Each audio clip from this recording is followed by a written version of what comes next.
Okay, so here we are. Now we're going to crack through into this next module, and this next one's all about the relationship economy. And I've spoken about this in quite a few different scenarios, quite a few different videos, quite a few different modules that you might come across as well. But I need to keep reiterating this because I think it's the biggest mindset shift that we as business owners and business leaders need to make in order to capitalize on the current state of the world. And the current state of the world is this. We are not currently in a sales economy, right? I personally get smashed by millions and millions of Facebook, it feels like millions, but Facebook ads and people throwing things in my face, and they're wanting to give me this and give me that and give me that, but they want to do it in a way that, you know, I have to give them an email address, and then they've got a little course that they're hanging off the back of it that's going to cost some money. And then like, the whole idea is that it doesn't at all ever feel like that someone is actually caring about what I'm doing. It's all about making the sale. And it is all about pitching. It's all about sales. It's all about getting in front of people and trying to flog your thing off. And I get it. I really do. People are doing it tough right now. Sales means money. Money means we can put food on the table. That's absolutely fine. So you have to do what you have to do. And I'm not saying for 1 second, don't go out and sell. Please, you have to go out and make money, and you have to keep putting food on the table, 100%. But if there is anything that we can take away from this, is that people at the moment aren't really responding well to being sold to, because they're already being really sold to. And so what we've done, especially over the last few years, is we've moved into the relationship economy, what's called the relationship economy. People want to feel connected. They want to feel belonging to something. They want to feel a part of a community. They want to feel like they're actually being cared for, and they're more than just a number, more than just a sale, more than just a lead. And so what we need to do is focus on building relationships, right? The more you try and sell something, the more likely you are to drive the sale away.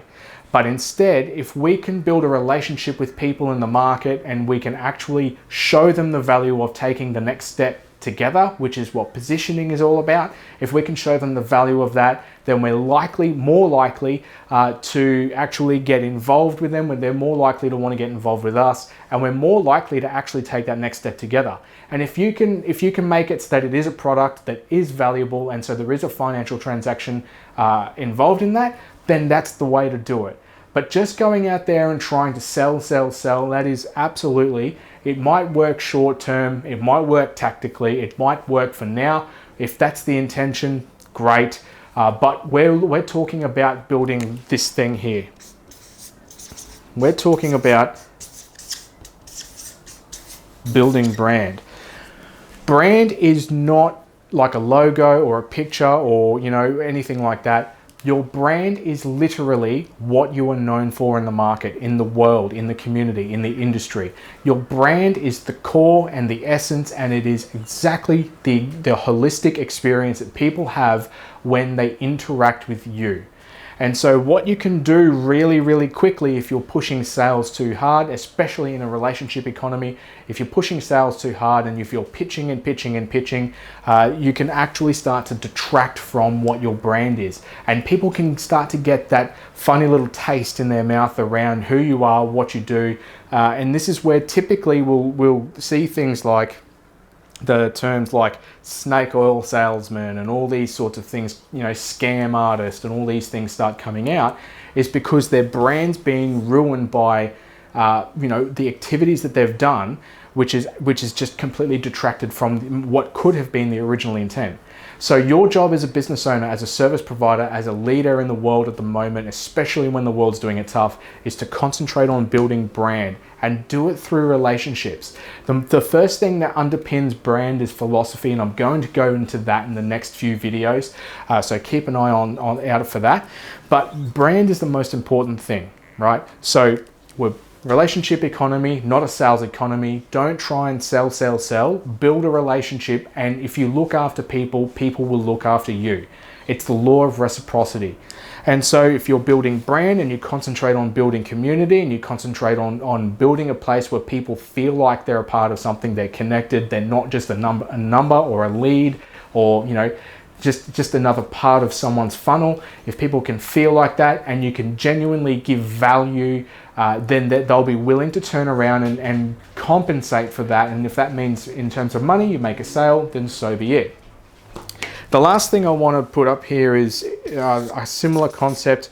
It's called, it's a play on language. And there's a couple of different things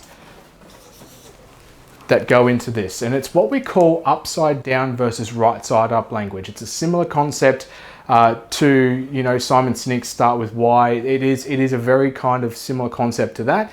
But upside down language is when you typically talk to someone and you're in a conversation with someone, you can usually hear it. The common language comes out as, I do this, I'll do this, you know, I had a pleasure speaking with you yesterday, I really enjoyed our meeting, I.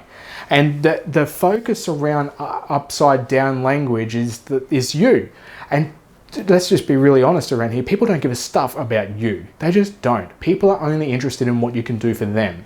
So what we need to create here, instead of having upside down language, is to flip it and have the right side up language. So right side up language is when we start to flip the focus and put it on the person that you're actually starting to speak to. So the typical example that I use for this, and I see it all the time, is, you know, you might send a follow-up message, or you might send a message, or you might send an outreach email, or whatever it might be. You'll send that email, you'll send that message, and typically it will start with something like, I had a great time speaking with you last night, or I really enjoyed our meeting yesterday, or whatever it might be, right? It starts with I. That's upside down language. What we need to do is flip that language and turn it into something like, you were a pleasure to speak with yesterday. You were a pleasure to meet with last night. You were a pleasure to deal with through that transaction. And so when you can flip the language, if you notice the energy shift in just that alone, when you can flip the language so that the focus then goes towards the person you're speaking to and they are the center of that conversation, it invites them to have a conversation back with you. When you have the focus centered around you and you're pushing out and trying to engage, it shuts the door, and it shuts it really, really quickly. And it actually kills your brand, and it kills the relationship that you could be forming. So the whole idea about the relationship economy, like I said, is that we need to focus on connecting with people and building brand and building community and making sure that people are okay, looking after them. This is what you're known for. When you give enough value out, that will come back to you. There's no doubt about that. The law of reciprocity remains true above all this. And you concentrate firstly, if we can just get this moving now, concentrate firstly on language. What kind of language are you using, and how are you interacting with the people in your market?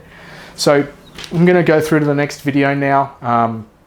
But yeah, just a few of those pointers. It's going to set you right. You're going to be flying high after doing this. And I look forward to speaking with you in the next video.